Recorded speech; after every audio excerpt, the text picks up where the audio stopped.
வணக்கம் காய்ஸ், எல்லாம் எப்படி இருக்கீங்க? நல்லா இருக்கீங்கன்னு நினைக்கிறேன். இந்த வீடியோவில் நம்ம என்ன பார்க்க போகிறோன்னா, நம்ம புதுசாக மான்ஸ்டர் ட்ரக் ஒன்று வாங்கியிருக்கோம் காய்ஸ். ஆனால் அது என்னன்னா, அது விற்கலான்னு சொல்லிட்டு கூட ஒரு பிளான் இருக்குது. இது வாங்கினதே இல்லை, புதுசாக ஒரு பிஸ்னஸ் ஸ்டார்ட் பண்ணலான்னு. அதுக்கு உங்கள் சப்போர்ட் ரொம்ப வேணும் காய்ஸ். இதான் அது, நீங்கள் பார்த்துக்கோங்க எல்லோரும். இது எப்படி இருக்குன்னு வேணால் சொல்லுங்கள். இதே மாதிரி நிறைய மல்டிபிள் கலர்ஸில் இருக்குது. இந்த ரேடியஸ் வந்து ஒரு 2 மீட்டர் கிட்டே போகும். அடுத்தது ஒரு மேக்ஸிமம் ஸ்பீடு வந்து 30 km/h போவாங்க. இது என்னடா இது இப்போ தான் அன்பாக்ஸ் பண்ணுறான்லாம். அது அன்பாக்ஸ்லாம் நான் பண்ணல, சும்மா இருக்காது. அது என்ன சொல்லுவார், அது என்ன ஜாமாவது இன்றைக்கி வேறு ஒன்றும் இல்லைங்க. இது எப்படின்னா ஒரு 30 km ஸ்பீட்/h போவோம். இது நான் இப்போ முன்னாடியே அன்பாக்ஸ் பண்ணியாச்சு, இருந்தாலும் உங்களுக்கு காமிக்கணும்னு சொல்லிட்டு திருப்பி எடுத்துகிட்டு வந்தது. அது சரி, அதனால் பிரிக்கலான்னு சொல்லிட்டு.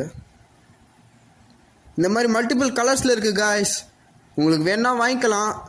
நீங்கள் எங்கே இருக்குது உங்கள் அட்ரெஸ்ஸு அந்த மாதிரி ஏரியாலாம் சொல்லிவிட்டு, அடுத்தது நாங்களே வந்து ஹோம் டெலிவரி பண்ணுவோம் கைஸ், ஃப்ரீயாக. ராணிப்பேட்டில் இருந்தால் மட்டும்தான். நீங்கள் வேறு என்ன ஊரில் இருக்கிற மாதிரி இருந்துச்சுன்னா கொஞ்சம் டைம் ஆகும் கைஸ். பேசி ரொம்ப நாளாச்சு, கொஞ்சம் சிக்குது. பரவாயில்ல, நம்ம திருப்பி யூடியூப்குள்ளே வந்துட்டோம். அதை நினச்சி சந்தோஷப்படலாம். ஆஸ் மை சப்ஸ்கிரைபராக நீங்கள் எப்படி இருக்கீங்கன்னு தெரியல. நான் போடுற வீடியோவை வச்சு கொஞ்சம் சப்போர்ட் பண்ணுறீங்க. எனக்கு அநேரம் பத்தாது, இன்னும் வேணும். இதாங்க நம்மளோட புது மான்ஸ்டர் ட்ரக். எப்படி இருக்குது? நான் வந்து இதை கண்ட்ரோல் பண்ணிக்கினே அந்த வீடியோ எடுக்கிறதுக்கு ரொம்ப கஷ்டமாக இருக்குது. இதை வச்சு நம்மளால் கிளைம்லாம் பண்ண முடியும். ஸ்டேயர்ஸை நம்ம படிக்கட்டில் ஏற முடியும். இதில் வேணால் ஒரு ஷாம்பிள் இதிலே காமிச்சிருப்போம் பாருங்கள். இது திருப்பி ஏற பாருங்கள் இதுலேருந்து. அப்படி தான். நான் இப்படி எடுத்துகிட்டு வருவேன்னா, இப்போ அங்கே போய் முட்டோம் இப்படி வரோம். அது ஒன்றும் இல்லைங்க. அது நான் வீடியோ எடுத்துகிட்டு இருக்கேன்ல, அந்த மான்ஸ்டர் ட்ரக்கை கண்ட்ரோல் பண்ண கொஞ்சம் கஷ்டமாக இருக்குது. அதோட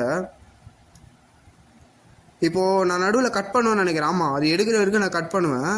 இப்போ ஏற்றியாச்சா? இங்கே பாருங்கள். இப்போது ஒரு படிக்கட் வந்து மேலே ஏறும். அந்தளவுக்கு பவர் இருக்குது. அதனால் சும்மாலாம் அந்த வீடியோவில் பார்க்குறதுக்காக அப்படி இருக்குது. நான் வேணால் கிளியாரிட்டியாக ஒரு வீடியோவில் எடுக்கிறேன். வேணால் இது பிடிச்சிருந்துச்சுன்னா பாருங்கள் என்னான்ட்டு. இதை விட ஸ்மாலர் வெர்ஷன் கூட இருக்குது. அது வந்து எப்படின்னா அதே மாதிரி தான் நார்மல் ஆர்சி கார் எப்படி இருக்குமோ அந்த மாதிரி தான் இருக்கும். அது வந்து கொஞ்சம் ஸ்பீடு இதோட கம்மி. ஆனால் இது வந்து கொஞ்சம் பவர் அதிகம். ராக் கிளைமர் இது. நான் வேணால் இன்னொரு வாட்டி ஆஃப் ரோடில் ஓட்டி எப்படி பர்ஃபார்மன்ஸ் இருக்குன்னு காமிக்கிறேன் உங்களுக்கு. சரி, இன்றைக்கி வீடியோ அவ்வளோதான் காய். சரி, பாய். இன்னொரு வீடியோ நல்லபடியாக சந்திப்போம்.